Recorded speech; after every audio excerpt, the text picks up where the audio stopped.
कुछ काम सीख परिवार का सहारा बनना चाहता हूँ, क्या करूँ? आज ही ज्वाइन करो JS ITI, जहाँ मिलेगा electrician, fitter, surveyor, COPA, fashion technology जैसे ट्रेड्स में रोजगार परक प्रशिक्षण, जिसे प्राप्त कर तुम अपने परिवार को आर्थिक मजबूती दे सकते हो। साथ ही मल्टीनेशनल कंपनीज में 100% प्लेसमेंट। JS ITI पलई पट्टी, Babatpur, Varanasi. Admission JS private ITI के इस ऑनलाइन पोर्टल पर आपका स्वागत है। जैसा कि प्रीवियस क्लासेस में मैंने आप लोग को ट्रांसफार्मर से संबंधित जो कुछ कनेक्शन बताए थे और कुछ स्पेशल कनेक्शन बताए थे, जैसे VV कनेक्शन, स्कॉट कनेक्शन, और आज हम लोग नेक्स्ट टॉपिक के बारे में पढ़ेंगे जो हमारा टॉपिक होगा ऑटो ट्रांसफार्मर। कैसा transformer? Auto transformer. Auto transformer को हम क्या कहते हैं?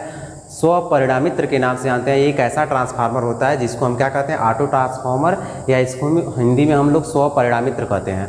अब हम लोग देखते हैं कि ऑटो ट्रांसफार्मर कैसे डिफरेंट होता है एक 2 वाइंडिंग ट्रांसफार्मर से। जैसा कि कहा जाता है ऑटो ट्रांसफार्मर के बारे में कि ऑटो ट्रांसफार्मर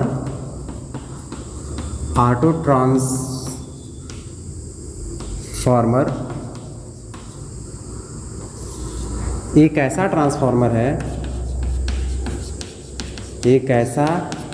ट्रांसफार्मर है जिसमें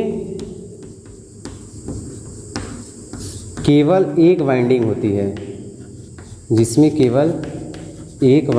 है, जैसा कि एग्जाम में भी आपको पूछता है कि वह कौन सा ट्रांसफार्मर होता है जिसमें केवल एक वाइंडिंग होती है, तो वह है हमारा ऑटो ट्रांसफार्मर। तो हम लोग देखते हैं, अगर हम लोग बात करें एक ऑटो ट्रांसफार्मर की, तो ऑटो ट्रांसफार्मर में केवल एक वाइंडिंग होती है, और यही वाइंडिंग क्या है? 2 वाइंडिंग ट्रांसफार्मर की जैसा 2 वाइंडिंग ट्रांसफार्मर में काम करता है, वैसा यही वाइंडिंग क्या होती है? ऑटो ट्रांसफार्मर में केवल एक वाइंडिंग होती है जो दोनों वाइंडिंग का काम करती है। अब हम लोग देखेंगे जिसमें इसमें I1 करंट फ्लो है, इसके क्रॉस वोल्टेज क्या है? V1 अप्लाई किए हैं, और यह हमारा क्या है? वाइंडिंग है। और सुविधाजनक तरीके से हम लोग क्या करते हैं, किसी भी पॉइंट पे हम लोग क्या कर सकते हैं? टैप कर सकते हैं, इसको टैपिंग की जा सकती है। और तो यहाँ पे अगर बात करें, इसमें I2 करंट फ्लो हो रही है, तो यहाँ हम लोग क्या लगा सकते हैं? लोड लगा सकते हैं। अब हम लोग देखें कि हम अपनी इच्छानुसार क्या करते हैं। यह एक प्रकार का क्या है? ऑटो ट्रांसफार्मर है, और यही वाइंडिंग क्या है? प्राइमरी और सेकेंडरी दोनों का काम करते हैं। इसमें अपने इच्छानुसार किसी भी बिंदु से टैप किया जा सकता है। तो हम लोग क्या करते हैं? विभिन्न प्रकार के वोल्टेज को प्राप्त किया जा सकता है with the help of auto transformer की सहायता से। अब हम लोग देखते हैं 2 वाइंडिंग ट्रांसफार्मर की अपेक्षा यह क्या भिन्न है। तो हम लोग देखते हैं कि अगर हम लोग बात करते हैं 2 वाइंडिंग ट्रांसफार्मर की, तो इसमें कह सकते हैं 2 वाइंडिंग ट्रांसफार्मर की अपेक्षा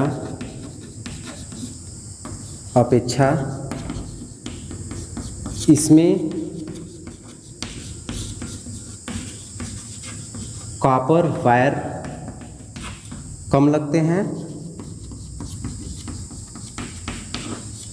हैं, तो जिससे होता क्या है? जिससे कॉपर वायर की क्या होती है? बचत होती है। तो हम लोग एक चीज़ और है कि जो हमारा ऑटो ट्रांसफार्मर होगा, इस ऑटो ट्रांसफार्मर में क्या होगा? सेविंग दी कॉपर वायर हम लोग कह सकते हैं। ये चीज़ें सब आपको याद रखें। दूसरी चीज़, अगर हम लोग बात करें 2 वाइंडिंग ट्रांसफार्मर की अपेक्षा, अगर यह 2 winding transformer in the sense, एक ट्रांसफार्मर इस तरीके से जिसमें प्राइमरी वाइंडिंग यह है और सेकेंडरी वाइंडिंग यह एक प्रकार का क्या है? 2 वाइंडिंग ट्रांसफार्मर है। अगर हम लोग बात करते हैं सिद्धांत की, यहाँ लोड है, अगर हम लोग बात करते हैं सिद्धांत की, तो ऑटो ट्रांसफार्मर उसी सिद्धांत पे काम करता है जिस सिद्धांत पे हमारा 2 वाइंडिंग ट्रांसफार्मर कार्य करता है। ऐसा नहीं कि यह दूसरे सिद्धांत पे काम, वही सिद्धांत है जो क्या है? 2 वाइंडिंग ट्रांसफार्मर जिस सिद्धांत पे काम करता है, उसी सिद्धांत पे यह क्या करता है? ऑटो ट्रांसफार्मर भी कार्य करता है। लेकिन मैंने आप लोग को एक चीज़ और बताया था 2 वाइंडिंग ट्रांसफार्मर में, कि जो क्या होता है, जो जुड़े होते हैं वो उसमें जो पावर जाती है या जो फ्लक्स जाते हैं वो कैसे जो कनेक्ट होता है, प्राइमरी और सेकेंडरी वाइंडिंग वो कैसे कनेक्ट होती है? वह वाइंडिंग कैसे? इंडक्टिवली कनेक्ट होती है। इंडक्टिवली मतलब क्या? चुंबकीय रूप से कनेक्ट होती है। लेकिन अगर हम लोग बात करते हैं ऑटो ट्रांसफार्मर की, तो हम लोग कह सकते हैं कि ऑटो ट्रांसफार्मर में प्रायः यह दोनों तरीके से जुड़ी होती है। मतलब दोनों तरीके से जुड़ी होती है, जिसमें पहला हमारा क्या, टू वाइंडिंग ट्रांसफार्मर जैसा इंडक्टिवली भी जुड़ा होता है और दूसरा क्या होता है, कंडक्टिवली भी जुड़ा होता है। कंडक्टिवली भी जुड़ा होता है मतलब क्या है, चुंबकीय रूप से जुड़ा होता है और चालकीय रूप से, दोनों इस ऑटो ट्रांसफार्मर में हमारा क्या होता है, जुड़ा रहता है। उसके बाद हम एक चीज़ और हम लोग देखते हैं कि जो ऑटो ट्रांसफार्मर होते हैं, ऑटो ट्रांसफार्मर उस स्थिति में ज़्यादातर प्रयोग किए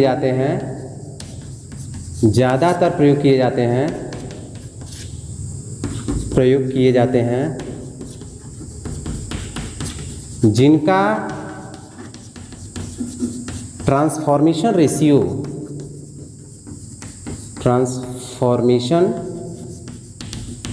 रेशियो कम होता है। हम लोग यह देखें कि जो ऑटो ट्रांसफार्मर होते हैं, हम उनको उस स्थिति में ज़्यादा प्रयोग करते हैं जहाँ पे हमें आवश्यकता हो किसकी, जहाँ पे ट्रांसफार्मर रेशियो का मान क्या हो, कम हो, वहाँ पे हम लोग ज़्यादातर ऑटो ट्रांसफार्मर का यूज करते हैं। अब हम लोग एक चीज़ और देखेंगे कि अगर टू वाइंडिंग ट्रांसफार्मर है और एक हमारा क्या ऑटो ट्रांसफार्मर है, तो अगर समान आकार का यदि टू वाइंडिंग ट्रांसफार्मर है और एक ऑटो ट्रांसफार्मर है, तो आकार क्या होगा, तो जो ऑटो ट्रांसफार्मर का आकार होगा वह क्या होगा, in compare to two winding transformer की अपेक्षा क्या होगा, छोटा होगा।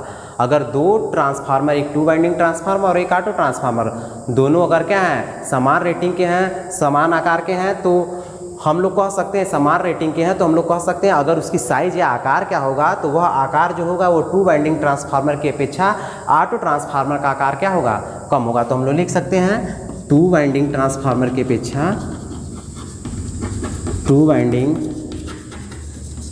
की अपेक्षा आकार छोटा होता है वो किसका, ऑटो ट्रांसफार्मर का।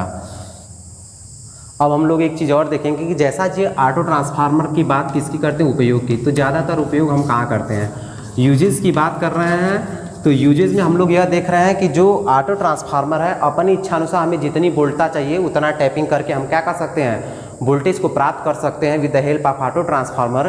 तो हम लोग कह सकते हैं कि यह ऑटो ट्रांसफार्मर रेगुलेटिंग ट्रांसफार्मर भी कहलाता है। मतलब हम क्या कर, विभिन्न प्रकार के वोल्टेज को रेगुलेट करके हमको लोग क्या कर सकते हैं, प्राप्त कर सकते हैं, या इसको हम लोग वेरिएबल ट्रांसफार्मर के नाम से भी क्या कहते हैं, जानते हैं, जिसमें विभिन्न प्रकार की वोल्टता को क्या किया सकता है, प्राप्त किया सकता है।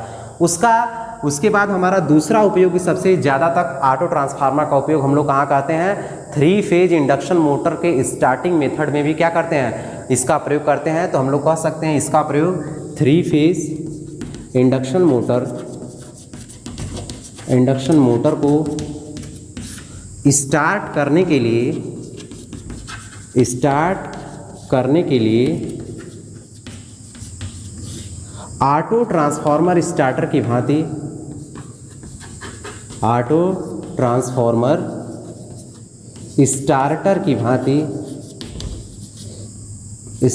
भांति इसका प्रयोग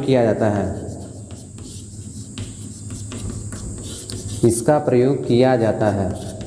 अब हम लोग देख रहे हैं कि जैसा भी अगर इंडक्शन मोटर है, 3 फेज इंडक्शन मोटरों को स्टार्ट करने के लिए प्राय विभिन्न प्रकार के स्टार्टर प्रयोग किए जाते हैं। उसमें से एक हमारा स्टार्टर यह भी होता है with the help of auto transformer starter. Auto transformer starter की सहायता से प्रारंभ में उसको इंडक्शन मोटर को निम्न वोल्टता के साथ धीरे धीरे हम लोग क्या करते हैं, वोल्टेज को बढ़ाना होता है। इसलिए इस प्रकार के स्टार्टर का हम लोग क्या करते हैं, प्रयोग करते हैं। तो इसलिए आपके एग्जाम में विभिन्न प्रकार के जो मैंने स्टार पॉइंट लिखे हैं, इस टॉपिकों से आपको क्वेश्चन क्या करता है, कर सकता है, पूछ सकता है, जिसमें एक क्वेश्चन ज़बरदस्त हमारा यह पूछता है कि वह कौन सा ट्रांसफार्मर है जिसमें केवल एक वाइंडिंग होती है। वह हमारा ऑटो ट्रांसफार्मर, जिसमें पावर जो ट्रांसफ़र होती है वह कंडक्टिवली तथा इंडक्टिवली दोनों रूप से होती है। इस तरीके क्वेश्चन आपको याद रखना है।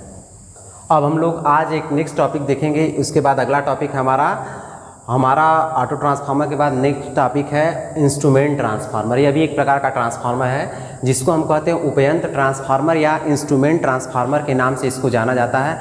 तो इंस्ट्रूमेंट ट्रांसफार्मर कहते किसको, जैसे हमको लोग कहते हैं प्रत्यावर्ती धारा लाइन में उच्च धारा तथा उच्च वोल्टता मापने के लिए जो जो यंत्र उपयोग किया जाता है, उस यंत्र को हम लोग क्या कहते हैं, इंस्ट्रूमेंट ट्रांसफार्मर। अब हम लोग देखते हैं कि उच्च धारा को मेजर करने के लिए और उच्च वोल्टता को मेजर करने के लिए जिस इंस्ट्रूमेंट को और जिस ट्रांसफार्मर को प्रयोग किया जाता है, उस ट्रांसफार्मर को हम लोग कहते हैं इंस्ट्रूमेंट ट्रांसफार्मर। तो हम लोग देखेंगे, लिखेंगे प्रत्यावर्ती धारा लाइन में उच्च धारा एवं उच्च वोल्टता मापने के लिए जिस यंत्र का प्रयोग किया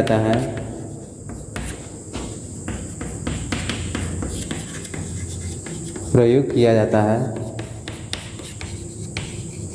उसे इंस्ट्रूमेंट ट्रांसफार्मर कहते हैं। इंस्ट्रूमेंट ट्रांसफार्मर कहते हैं। अब हम लोग बात करते हैं कि प्रत्यावर्ती धारा लाइन में उच्च धारा और उच्च वोल्टता मापने के लिए जिस यंत्र का प्रयोग किया जाता है उसको क्या कहते हैं, इंस्ट्रूमेंट ट्रांसफार्मर कहते हैं। लेकिन एक चीज़ देखेंगे, जो इंस्ट्रूमेंट ट्रांसफार्मर होता है, यह इंस्ट्रूमेंट ट्रांसफार्मर प्रायः दो प्रकार का होता है। एक होता है हमारा जिसको हम लोग कहते हैं धारा ट्रांसफार्मर, इसको हिंदी में कहते हैं करंट ट्रांसफार्मर।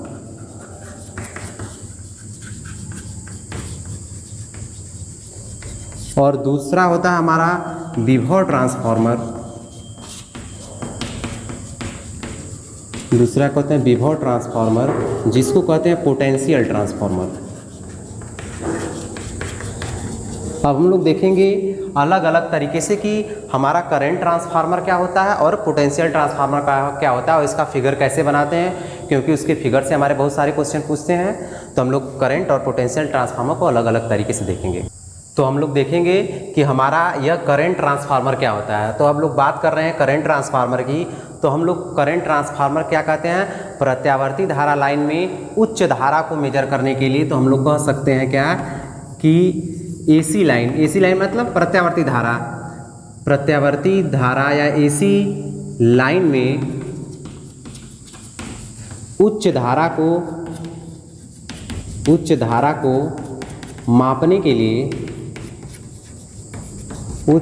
मापने के लिए प्रायः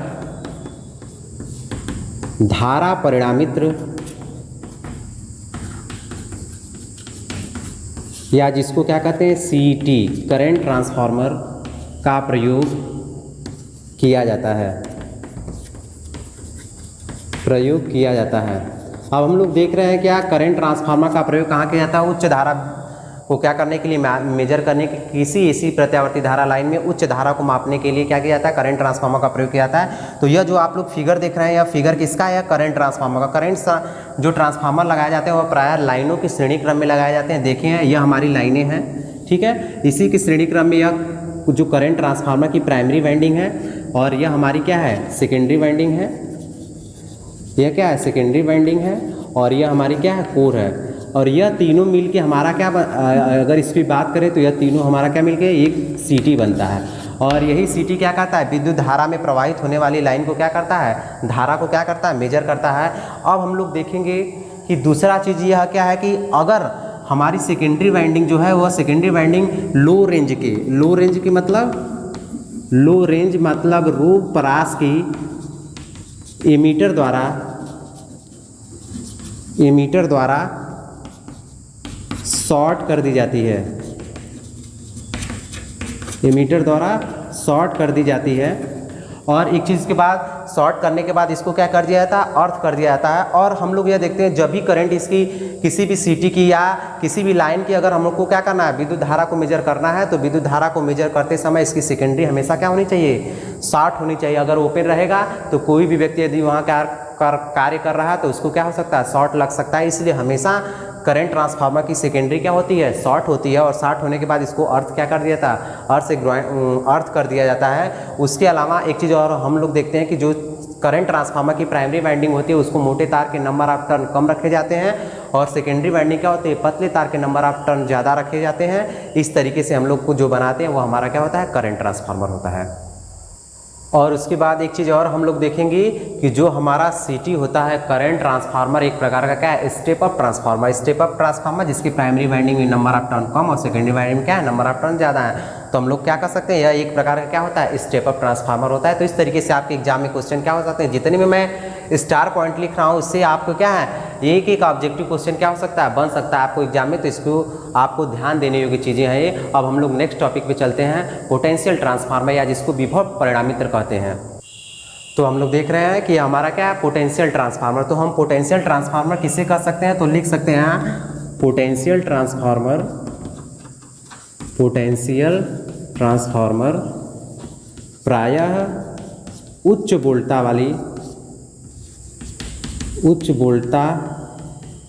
वाली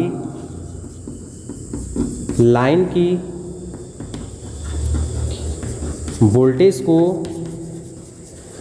वोल्टेज को मापने के लिए